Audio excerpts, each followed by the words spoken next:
Let's get ready to go to my corporate office today, unfortunately. Because yes, in addition to running my business and hosting my podcast, I also have a full-time job. So fun. Do I want to do green pants? That could be a vibe. Or do I go black?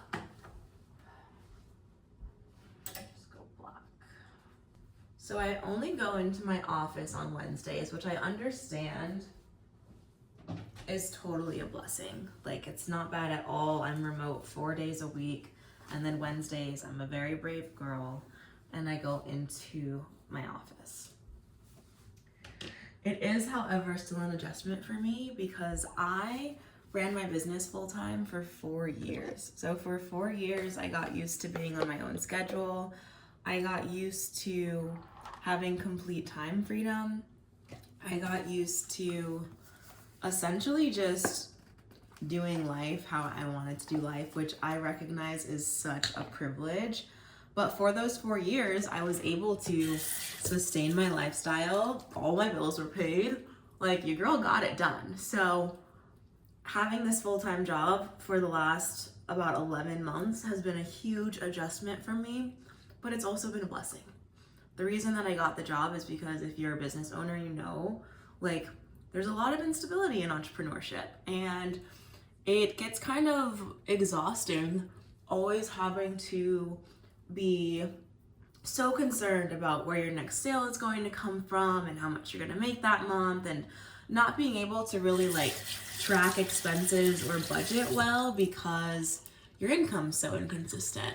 And unfortunately, I was dating someone at the time. I was engaged to someone at the time who could not financially fill in the gaps. So I was trying to not only support myself, but also a lot of times support him on my entrepreneur income, which was inconsistent, sometimes amazing, sometimes terrifying. And it came down to me having to get a job because what I learned in that relationship, because of the nature of that relationship, was I had to fend for myself. I had to figure things out on my own. If I wanted to feel stability and security, I had to provide that for myself. I was not with someone that could provide that. Lesson learned. That's a little bit of backstory as to why I have this job again. I'm a project manager. It's a Fortune 500 company, remote 4 days a week. Again, like, there's not much to complain about. I like to complain because I miss my time freedom, but who wouldn't? So let's get ready to go to the office. I woke up around 7, it's 8 right now. I walked my dog, I did my full morning routine. I love to spend about 20 minutes when time allows, meditating, journaling, reading my daily books, and just getting myself into the headspace to take on my day. What I know to be true is that if you don't create your day, you're gonna be reacting to it. So if you don't start your day by essentially setting your intention, and clearly I need to refill this.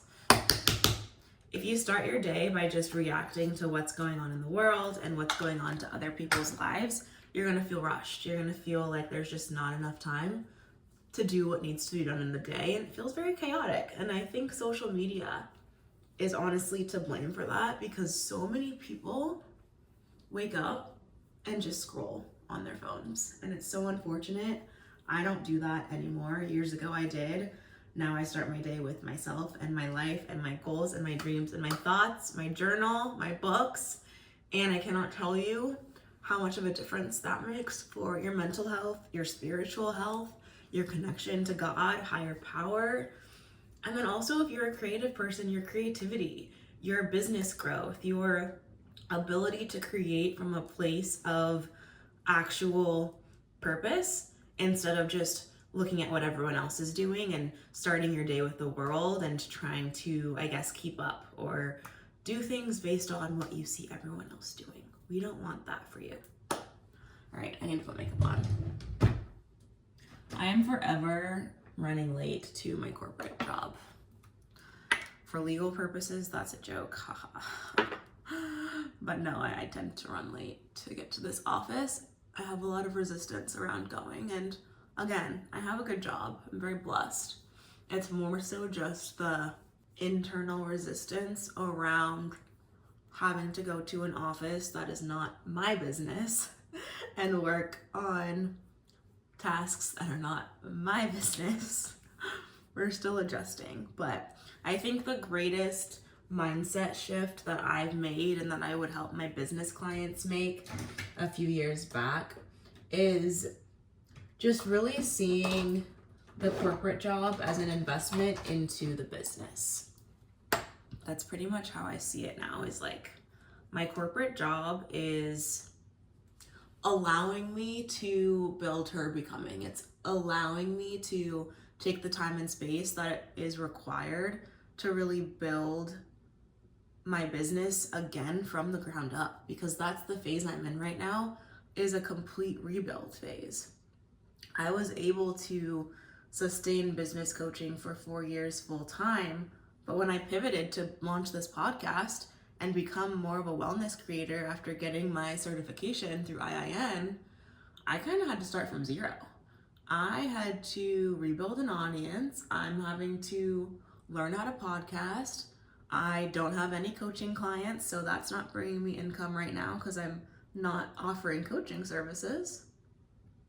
So there's just a lot that goes into decision making as an entrepreneur, and people love to tell you like, oh, like, you know, take the leap and figure it out, or, you know, like if you want to go all in on your business, go all in on your business. And to a degree, I understand that, but sometimes you just have to make sacrifices, like getting a very stable direct deposit every 2 weeks and health insurance that will ease your mental health so that you can show up fully in your business, so that you can have the creative space without the fear of constantly being in like a financial hole. So that's my 2 cents. That's my rant. I got my hair cut yesterday. There's a vlog about that on my YouTube channel already, but the curly cut is poppin'. Curls, don't have to do anything with those today. I just need to get dressed. Keeping it so simple today. My office is business casual, so I do rely on my Aritzia section of my closet heavily. But we're just gonna, I think, in some black heels, call it a day. This blazer kind of has a weird fit to it. Like it's kind of like crinkled in here. It's like how it's supposed to be. I don't love that, but honestly, I'm gonna wear it anyways. I got it in my Newly, so I'm just gonna return it, but maybe if I put a belt on, that will help. Throw on some jewelry, and it is time for me to go to get to work on time, because I'm a good ass employee. I think the moral of this is sometimes you gotta do shit that you don't wanna do so that you have space in your life to do the things that you really wanna do. I feel like my most corporate move is my little kitten heels. Like, they're so cute on. The little kitten heels with the black Aritzia pants is a vibe every time. I wish this had like, I don't know. I am not feeling this blazer, but in the interest of time, oh, the belt. Let's belt it and see if that helps. And then we out. I'm gonna try to stop and get coffee on the way. I already packed my breakfast and my lunch. That's the thing I think that creates a lot of resistance in my body on office days. That's better.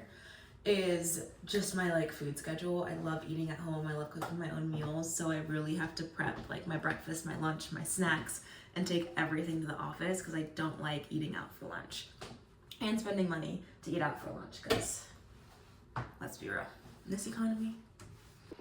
Here's a little final outfit check. Kitten heels every time they do it. This is the worst part of going to the office, is leaving my baby. Bye, honey. Have a good day, sweetie boy. It's so sad. Look at him shaking. How do you leave this? I will cry. All right. To the office I go. Wish me luck.